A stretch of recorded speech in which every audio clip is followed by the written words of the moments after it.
Yuk pula Nenek, testing kereta baru ya. Ini kereta untuk orang-orang tua ya, kereta kecil. Orang tua bergerak ke sana kemari ya. Nenek tak pandai sangat. Hari pertama kakak bawa Nenek ke Changi City Point. Sampai dia tolong Nenek angkut ni kereta sebab dia pun tak pandai drive.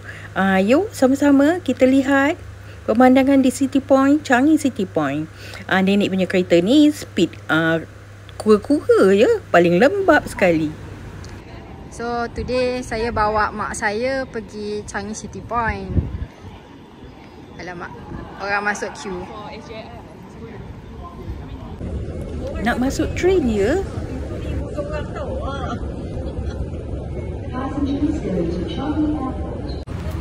Siap, ada special warden ya. Kakak jadi Nenek punya warden.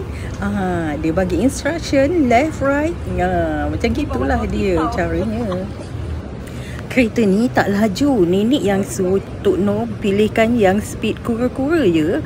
Dia speednya pelan saja. Alhamdulillah. Sempat shopping dekat FairPrice Extra.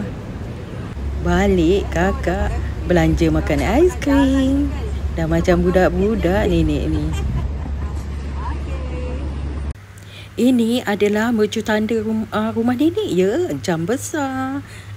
Jangan ingat kat sini tak ada jam besar ya. Ni Nenek punya kereta tolak ya. Kakak ajak Nenek jalan-jalan dengan kereta tolak aku. Nenek pergi shopping dengan kereta tolak. Jangan main-main.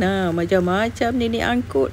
Walaupun kereta tu secuik kereta tolak ni Nenek kena jalan lah. Tolak dia ke sini kemari, ke sana kemari. Nenek suka. Sebab apa? Nenek bebas. Boleh pegang itu, pegang ini dengan kereta ni. So banyak benda lah yang Nenek capai. Tengok sampai aiskrim potong pun Nenek beli.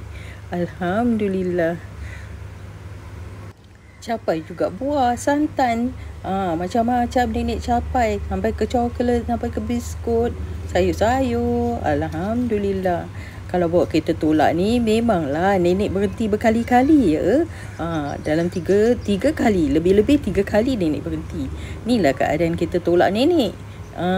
Tengok penuh. Macam-macam Nenek gantung kat kereta tolak tu. Nenek tampal juga macam-macam benda. Maklumlah hobi Nenek kan. Itu keep distance ya. Dia kalau color kuning ada lambang 3 segi tu bahaya, jangan dekat. Ada lambang bismillah juga. Nenek tampal stiker. Ada stiker Alhamdulillah juga. Macam-macam Nenek beli. Ni kalau tak salah Nenek beli lontong ya. Anak-anak nak datang nak corner rumah Nenek, jadi belilah lontong. Yang ini Nenek tak jaga diet ya. Nenek beli coklat, dark coklat.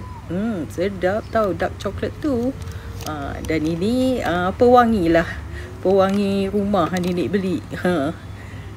Dan bukan cukup itu satu bakul saja. Kat belakang ni Nenek tempelkan lagi beg sangkut. Dalam tu pun ada macam-macam benda lagi Nenek beli. Nenek letak dalam situ. Alhamdulillah.